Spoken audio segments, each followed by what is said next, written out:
Hello everyone, welcome to X academy. Understanding of number series चल रही थी। Last lecture में मैंने ऑल अबाउट एलसीएम पढ़ाया था। इस लेक्चर में आपको बताऊंगा एचसीएफ के बारे में।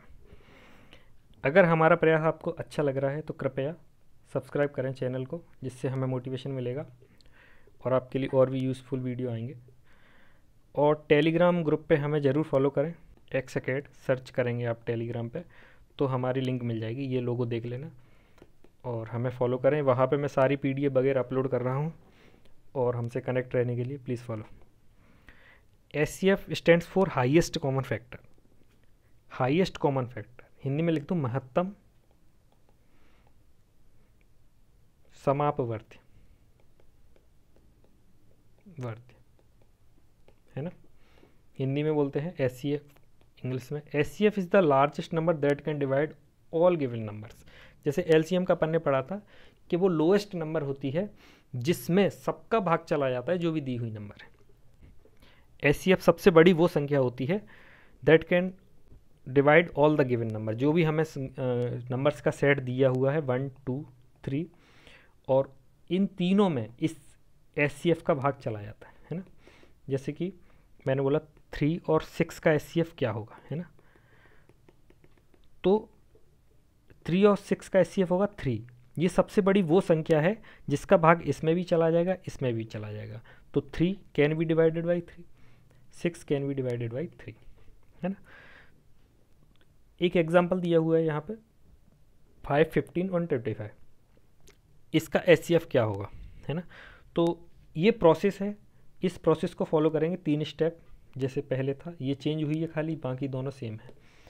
Factorisation of the numbers, prime factors में नंबर को डिवाइड करने का प्रयास करेंगे। कलेक्ट ओनली कॉमन फैक्टर्स, जो कॉमन फैक्टर्स होंगे केवल उन्हीं को कलेक्ट करेंगे एक बार और मल्टीप्लाई देम ऑल, और उन तीनों दोनों का मल्टीप्लिकेशन कर देंगे। जैसे कि सबका अलग अलग इसमें करते हैं फैक्टराइजेशन।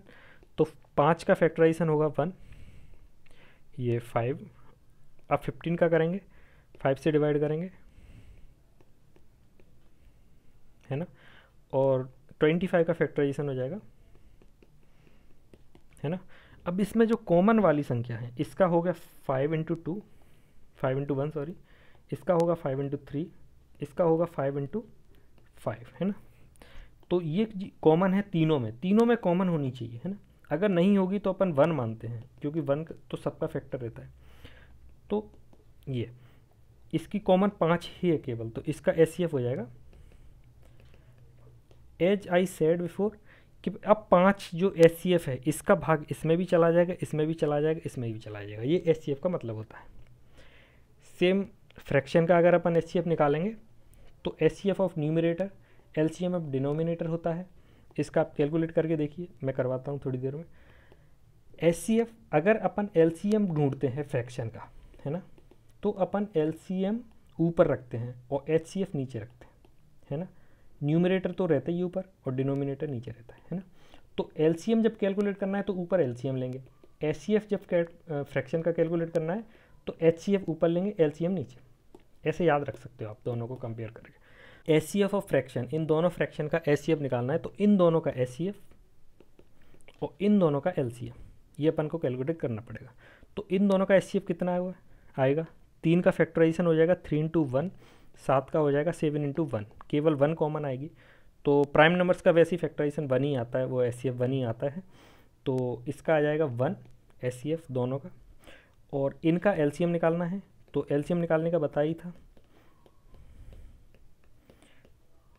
कॉमा है यहाँ पे 3, 3, 1 और 2, है ना। तो इन तीनों का मल्टीप्लिकेशन 5 इंटू 3 इंटू 2, है ना, तो 30, ये आंसर होगा। अब दोनों को थोड़ा सा कंबाइन करके पढ़ेंगे, एलसीएम और एचसीएफ। एक प्रॉपर्टी है, इम्पोर्टेंट है काफ़ी, जो गिवन नंबर्स हैं उससे एलसीएम हमेशा बड़ा होगा, एचसीएफ हमेशा छोटा होगा या बराबर होगा, है ना। फॉर एग्जांपल 3,6, है ना। इसका अगर मैं एलसीएम निकालूंगा तो आएगा 6, और नंबर्स क्या हैं 3 और 6, और एचसीएफ आएगा 3, है ना। तो 6 is greater than equal to 3,6, 3 से बड़ा है, 6 से इक्वल है ना। और एचसीएफ इसके तो इक्वल है, बाकी इससे छोटा है, तो ऐसे इसमें फिट होना चाहिए। ये सिंपल सी बात है, लेकिन इसका एप्लीकेशन बहुत बड़ा है। जैसे कि एक ये क्वेश्चन दिया हुआ है कि प्रोडक्ट ऑफ, पहले ये प्रॉपर्टी और दूसरी प्रॉपर्टी है ये, है ना, LCM इंटू HCF, इन दोनों का प्रोडक्ट नंबर के प्रोडक्ट के इक्वल होता है। जैसे कि मैंने अभी एग्जांपल लिया 6, 3 और 6, इन दोनों का प्रोडक्ट 18 है और इसका LCM आया 6 और HCF आया 3, और इन दोनों का प्रोडक्ट निकालेंगे तो आएगा 18। ये इक्वल होते हैं हमेशा। इसका ये एग्जांपल दिया हुआ है, इसको सॉल्व करते हैं। Product of two natural number is 125, है ना, दो नेचुरल नंबर हैं A B मान लीजिए, इसका प्रोडक्ट है वो 125 दिया हुआ है। HCF कितना दिया हुआ है, HCF of those number is 25 दिया हुआ है। कैलकुलेट द LCM अपन को कैलकुलेट करना है। तो सबसे पहले अपन ने ये एक प्रॉपर्टी पढ़ी थी कि LCM always will be greater than equal to given number and given numbers should be greater than equal to HCF। और इसमें अपन देखते हैं क्या इस कंडीशन को सेटिस्फाई करेगा वो। LCM into HCF equal to होगा product of those number, product दिया हुआ है 125, है ना, HCF कितना दिया हुआ है 25, LCM अपन को निकालना है ना। तो L इक्वल टू हो जाएगा, LCM इक्वल टू हो जाएगा 125/25, इससे ये कट करेंगे तो L आ जाएगा 50, तो LCM 5 आया, LCM इक्वल टू 5 आया, है ना। और 5 HCF से छोटा है, जबकि इक्वल हो सकता है लेकिन छोटा पॉसिबल ही नहीं है, छोटा पॉसिबल ही नहीं है। तो भले ही आंसर आ गया आपका, लेकिन आप यहाँ पे आंसर कंप्लीट नहीं होता है, ये नॉट पॉसिबल आएगा इसका आंसर। क्यों? क्योंकि जो गिवन नंबर्स हैं ये 125, मान लो 25 इंटू 5, ये गिवन नंबर्स हैं, इसका प्रोडक्ट ये है ना, और HCF जो दिया हुआ है वो है 25, इसके ग्रेटर देन इक्वल है, और LCM आया अपना 5 which should be greater than और equal to, but greater than नहीं है इसके, इक्वल टू तो बात की बात। तो अपन को जब भी ऐसे क्वेश्चन सॉल्व करने हैं तो ये वाली कंडीशन जरूर सेटिस्फाई करना है आंसर देने से पहले। इसके बाद ये एक और क्वेश्चन दिया हुआ है, product of two numbers is 145, HCF is to calculate the LCM।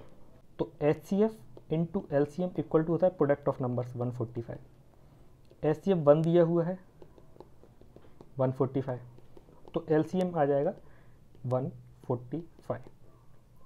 Is it possible? Obviously it is possible. 145 product of those two numbers, मान लीजिए इस केस में प्रोडक्ट है 11 इंटू 13, एक्चुअली इस केस में सिर्फ ये ही एक पॉसिबल है, और should be greater than equal to 1, है ना। तो ये आंसर एकदम परफेक्ट है। ये 3 है, ये इसके इक्वल है, 3 है ये इसके इक्वल भी है और बड़ा भी है, इससे बड़ा तो है ही। Product of two natural numbers is, दो नेचुरल नंबर हैं A B मान लीजिए, इनका प्रोडक्ट है 168, है ना। Find out number 1 largest possible value of HCF, smallest possible values of HCF, है ना। सबसे बड़ी HCF की वैल्यू क्या होगी, सबसे छोटी HCF की वैल्यू क्या होगी, ये ज्ञात करना है अगर प्रोडक्ट ये दिया हुआ है ना। इसके आंसर के लिए सबसे पहले 168 का फैक्टराइजेशन करेंगे, है ना, क्योंकि दो नंबर हैं, उसका प्रोडक्ट दिया हुआ है ये, तो वो नंबर क्या क्या पॉसिबल हैं अपन को फाइंड आउट तो करना पड़ेगा। तो सबसे पहले 2 से, ये मैं जल्दी जल्दी फैक्टराइजेशन कर देता हूँ। तो ये फैक्टराइजेशन हो गया इसका। तो इसके कॉम्बिनेशन कितने बनेंगे, एक नंबर ये हो जाएगी, दूसरा कॉम्बिनेशन ये बन जाएगा, तो 2 इंटू 2, 2 इंटू 7 इंटू 3, है ना। एक कॉम्बिनेशन ये बन जाएगा, दूसरा ये बन जाएगा, तो 2 इंटू 2 इंटू 2 और 7 इंटू 3। अपन को चाहिए क्या, largest possible value of HCF, smallest possible value of HCF। जब दोनों में कॉमन नहीं आएगा, है ना, इस केस में ऐसा है कि दोनों में कुछ भी कॉमन नहीं आएगा, तो HCF की मिनिमम वैल्यू जो है 1, वो इसका आंसर हो जाएगा। और जब मैक्सिमम कॉमन आ सकता है, तो मैक्सिमम 2 ही कॉमन आ सकता है, इससे ज़्यादा कॉमन कुछ है ही नहीं, तो मैक्सिमम कॉमन 2 ही आ सकता है। तो largest possible value of HCF क्या आ जाएगा, 2। ये 2 वैल्यूज़ आ जाएंगे, इसके अलावा वैसे कोई और वैल्यू आ भी नहीं सकती। तो ये आंसर हो गया। ये मैंने कुछ क्वेश्चंस बनाए हैं जो भी मैंने लास्ट में पढ़ाया हुआ उसी पे आधारित हैं सारे क्वेश्चंस। तो पहले ये है एक क्वेश्चन, LCM SCF निकालना है और इसके आप स्क्रीनशॉट लीजिए और ट्राई करिए घर पे, है ना। दूसरा ये है एक शीट, 6 क्वेश्चन है टोटल। ये क्वेश्चन आप सॉल्व करें तो इसका आंसर कमेंट में ज़रूर पोस्ट करें, तो काफ़ी इम्पोर्टेंट है ये। इसके बाद ये मैंने आंसर्स दिए हुए हैं, और हमारा प्रयास अगर सही लग रहा है तो कृपया यूट्यूब पे सब्सक्राइब करें, इससे हमें मोटिवेशन मिलेगा। ये जो मैं पढ़ा रहा हूँ उसकी PDF और DPP मैं टेलीग्राम ग्रुप पे अपलोड कर दूँगा। टेलीग्राम ग्रुप ये लिंक है, और आप टेलीग्राम पे X एकेड सर्च कर लेना, ये मिल जाएगा, ये लोगो देख लेना। और मैं PDF अपलोड कर रहा हूँ वहाँ पे, तो PDF डाउनलोड करने के लिए, हमसे कनेक्ट रहने के लिए कृपया इसको भी फॉलो करें। Thank you.